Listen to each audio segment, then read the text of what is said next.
Zulqarnayn Qur'onda tilga olingan ulug' hukmdor u kim edi? Uning avlodlari kimlar? Ba'zi nazariyalarga ko'ra Zulqarnaynning avlodlari orasida qoraqalpoqlar ham bo'lishi mumkin. Bugun ushbu masalani ilmiy manbalar asosida chuqur tahlil qilamiz. Savollarimiz: Zulqarnayn haqiqatan ham kim edi? U qaysi davrda yashagan? Uning hukmronligi qayerda bo'lgan? Qoraqalpoqlar va Zulqarnayn o'rtasidagi bog'liqlik bormi?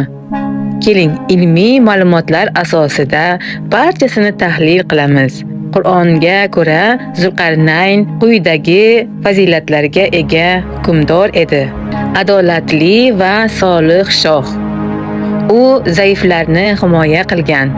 Allohga ishonuvchi monoteist. U barcha kuch-qudrat Allohdan ekanini tan olgan. Ulkan sayohatchi, u sharq, g'arb va tog'li hududlarga safar qilgan. Yajuj va Majujga qarshi devor qurgan. U temir va misdan yasalgan to'siq yaratgan. Buyuk Iskandar va Buyuk Kiros haqidagi tarixiy faktlar, arxeologik topilmalar.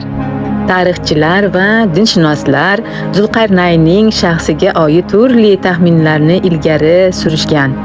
Buyuk Iskandar Aleksandr Makedonskiy bu eng mashhur nazariya. Lekin Iskandar Yunon madaniyatiga mansub bo'lib, ko'p xudolarga sig'ingan. Bu esa Qur'ondagi Zulqarnayn tavsifiga mos kelmaydi. Buyuk Kiros Kir ikki Kuyxsrav. Bu Fors shohi adolat bilan hukmronlik qilgan va yagona xudoga e'tiqod qilgan. 3. Noma'lum qadimiy hukmdor. Ba'zi olimlar Zulqarnayn tarixda unutilgan bir turkiy yoki sharqiy hukmdor bo'lishi mumkinligini taxmin qilishgan.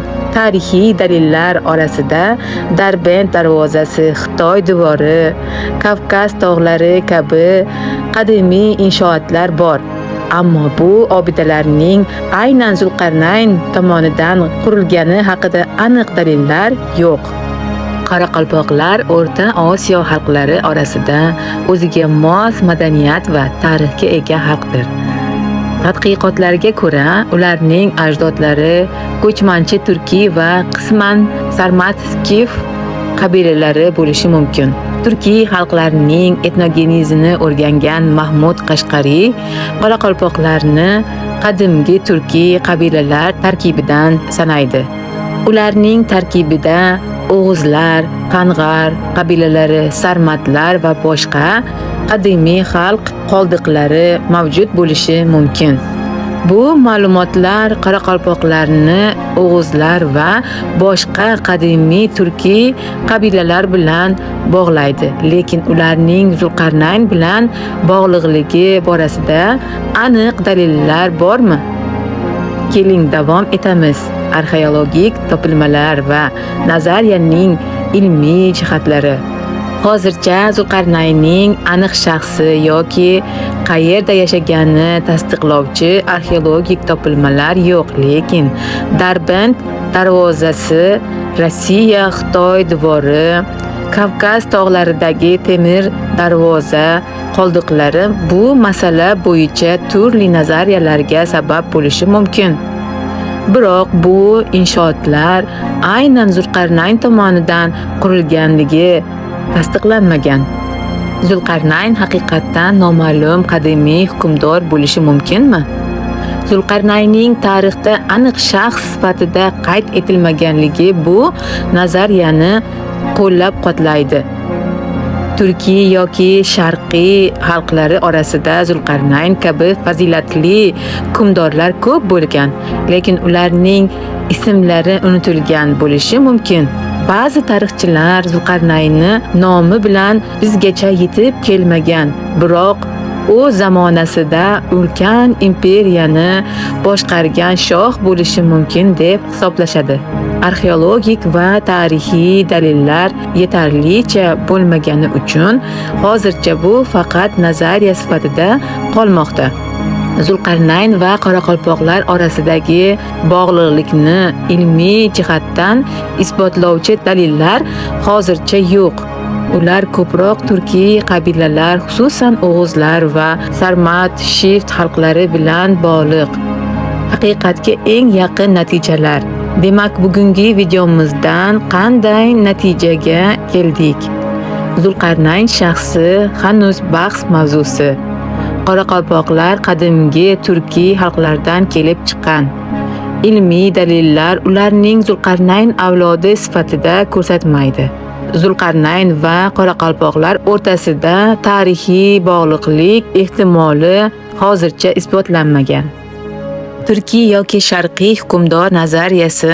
Qur'onda Zulqarnaynning sayohatlari tasvirlangan, ammo uning qayerdan kelib chiqqani yoki qaysi xalqqa mansub bo'lgani aniq aytilmagan.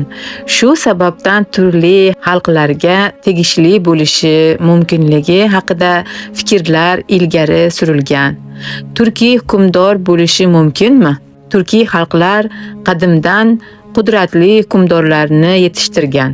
Ba'zi tarixchilar Zulqarnaynning turkiy hukmdor bo'lishi ehtimolini ko'rib chiqishadi. Bunga sabablar turkiy qabilalar qadimdan ulkan imperiyalarni boshqargan. Hunlar, Gökturklar, Uyg'urlar, turkiy xalqlar orasida ikki shohli toj kiygan hukmdorlar haqida afsonalar mavjud. Masalan, O'g'izxon yoki Alp-er-Tonga Afrosiyab. Qadimiy turkiy yozuvlarda uzoq yurishlar va sharq-g'arb yo'nalishida yuritilgan hukmronlik haqida eslatmalar bor. Ba'zi olimlar Zulqarnayn o'z davrida turkiy xalqlarga yoki ularning ajdodlariga bosh bo'lgan, lekin ismi keyinchalik unutilgan shoh bo'lishi mumkin deb hisoblashadi. Sharqiy hukmdor nazariyasi. Zulqarnayn sharqiy sivilizatsiyalardan chiqqan hukmdor bo'lishi ehtimoli ham mavjud. Sharqiy hukmdorlar orasida unga mos tushishi mumkin bo'lgan shaxslar quyidagilar. Afrosiyab Alp-er-Tonga Turonning qadimgi podshohi bo'lib, turkiy va fors manbalarida tilga olinadi. U adolatli va qudratli hukmdor sifatida tasvirlangan. Kushan imperiyasi hukmdorlari Markaziy Osiyo va Hindistonda hukmronlik qilgan. Kushanlar Zulqarnayn bilan bog'liq bo'lishi mumkin. Tong sulolasi imperatorlari Xitoy manbalarida sharq-g'arb yo'nalishida hukmronlik qilgan hukmdorlar haqida yozilgan. Bu nazariyaga ko'ra Zulqarnayn sharqiy davlatlardan birining hukmdori bo'lgan, lekin uning ismi bizgacha yetib kelmagan. Tarixiy manbalarda unutilgan hukmdor bo'lishi mumkinmi? Ba'zi tarixiy shaxslarning nomi turli sabablarga ko'ra unutilgan bo'lishi mumkin. Bunga sabab bo'lishi mumkin bo'lgan omillar: qadimiy yozuvlarning yo'qolishi, O'rta Osiyo va Yaqin Sharqdagi ko'plab qadimiy qo'l yozuvlar yo'qolib ketgan. Nomining boshqa madaniyatlarda o'zgartirilishi, Zulqarnaynning ismi boshqa tillarda o'zgartirilgan bo'lishi mumkin. Qur'on rasmiy hukmdorni tasvirlagan bo'lishi mumkin. Ya'ni Zulqarnayn bir shaxs emas, balki tarixiy hukmdorlarning umumiy timsoli bo'lishi mumkin. Ba'zi tarixchilar Zulqarnayn haqidagi ma'lumotlar bizgacha yetib kelmagan yoki yo'qolgan tarixiy manbalarda yozilgan bo'lishi mumkin deb hisoblashadi. Siz bu haqida qanday fikrdasiz? Sizningcha Zulqarnaynning haqiqiy shaxsi kim?